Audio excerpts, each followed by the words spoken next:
Hi friends, നമുക്കിന്നൊരു easy mutton കറി ഉണ്ടാക്കി നോക്കിയാലോ. അതിനായിട്ട് നമ്മൾ 1 കിലോ മട്ടനാണ് കഴുകി വെച്ചിരിക്കുന്നത്. അതിലേക്ക് കുരുമുളക് പൊടി, മല്ലിപ്പൊടി, മുളക് പൊടി, ഗരം മസാല, ഉപ്പ്, നാരങ്ങാനീര് ഇവയെല്ലാം കൂടി നന്നായിട്ടൊന്ന് മിക്സ് ചെയ്തെടുക്കാവേ. മിക്സ് ചെയ്തെടുത്തതിന് ശേഷം നമുക്ക് ഒരു 1/2 കപ്പ് വെള്ളം ഒഴിച്ച് കൊടുത്ത് കുക്കർ അടച്ചു വയ്ക്കാം.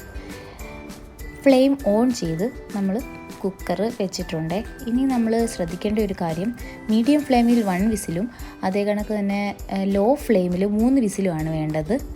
എങ്കിൽ മാത്രമേ മട്ടൻ വെന്ത് കിട്ടത്തുള്ളൂ. അപ്പോൾ നമ്മുടെ മട്ടൻ ഇവിടെ നന്നായിട്ട് വെന്ത് കിട്ടിയിട്ടുണ്ട്. ഇനി നമുക്ക് ചീനിച്ചട്ടിക്കകത്ത് കുറച്ച് എണ്ണ ഒഴിച്ച് കൊടുക്കാവേ. ഇനി ആ എണ്ണ ഒന്ന് ചൂടായി വരണം.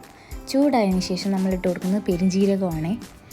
പെരുംജീരകം ഒന്ന് പൊട്ടി വരുമ്പോഴത്തേക്കിന് നമ്മുടെ സവാള നമുക്ക് ചേർത്ത് കൊടുക്കാം. സവാള ഒന്ന് വഴറ്റിയെടുക്കണം. അപ്പോൾ അതിന് മുമ്പ് കുറച്ച് കൊച്ചുള്ളിയും കൂടി ചേർത്ത് കൊടുക്കുന്നുണ്ട്. കൊച്ചുള്ളി ചേർത്ത് കഴിഞ്ഞാൽ നല്ല ടേസ്റ്റാണ്. അപ്പം നമ്മൾ കൂടുതൽ കൊച്ചുള്ളി എടുക്കാൻ ശ്രമിക്കുക. എന്നിട്ട് നന്നായിട്ടൊന്ന് വഴറ്റി കൊടുക്കുക. ഇനി അതിലേക്ക് നമ്മുടെ ഇഞ്ചി വെളുത്തുള്ളി പേസ്റ്റാക്കി വെച്ചത് ഇട്ട് കൊടുക്കാം. ചതച്ച് വെച്ചേക്കുന്നതാണ്.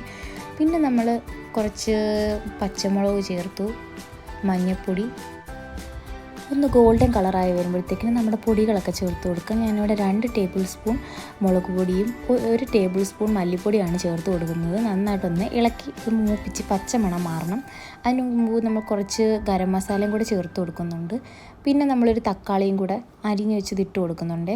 ഇനി നന്നായിട്ടത് ഇളക്കി പച്ചമണം മാറിയതിന് ശേഷം നമ്മുടെ മട്ടൻ വേവിച്ച വെള്ളം കുറച്ച് അതിലേക്കൊന്ന് ഒഴിച്ചു കൊടുക്കാവേ.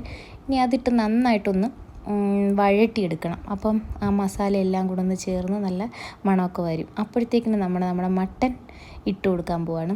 മട്ടൻ ഇട്ട് കൊടുത്തു. ഇനി നന്നായിട്ടൊന്ന് ഇളക്കാവേ. ഇളക്കിയതിന് ശേഷം നമുക്ക് കറിവേപ്പില ഇട്ട് കൊടുക്കാം. കറിവേപ്പില ഇട്ടതിന് ശേഷം ഒന്ന് അടച്ചു വെച്ച് കൊടുക്കാം. ഒരു 10-15 മിനിറ്റ് കഴിയുമ്പോഴത്തേക്കിന് തുറന്ന് നമുക്ക് കുറച്ച് കുരുമുളക് പൊടി ഇട്ട് കൊടുക്കാം.